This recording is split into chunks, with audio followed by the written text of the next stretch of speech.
نازو کی ڈیورس کروانے کے لیے اب پرویز کیا کرنے والا ہے، کیونکہ پرویز اب یہی سوچ چکا ہے کہ اپنے ماں باپ کے قاتل سے وہ بدلہ لے کر رہے گا، اور اس بات کا اندازہ اسے بہت اچھے طریقے سے ہے کہ نازو ہی تھی جس نے اس کے ماں باپ کو قتل کیا تھا۔ یہاں پر اب پرویز کہتا ہے کہ اب دیکھو نازو، میں تمہارے ساتھ کیسی بازی پلٹتا ہوں کہ تمہاری بازی تمہارے اوپر ہی الٹ پڑے گی۔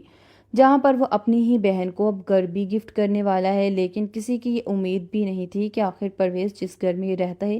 وہ کتنا لگژری گھر ہے، اور اپنی بہن کو بھی وہ کتنا بڑا سرپرائز گھر دینے والا ہے۔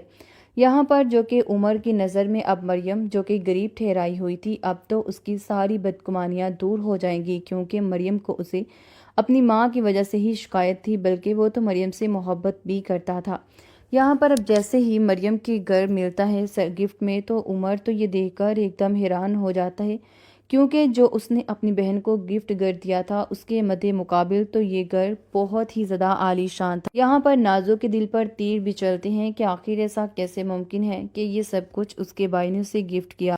نازو کی ڈیورس کروانے کے لیے اب پرویز کیا کرنے والا ہے، کیونکہ پرویز اب یہی سوچ چکا ہے کہ اپنے ماں باپ کے قاتل سے وہ بدلہ لے کر رہے گا، اور اس بات کا اندازہ اسے بہت اچھے طریقے سے ہے کہ نازو ہی تھی جس نے اس کے ماں باپ کو قتل کیا تھا۔ یہاں پر اب پرویز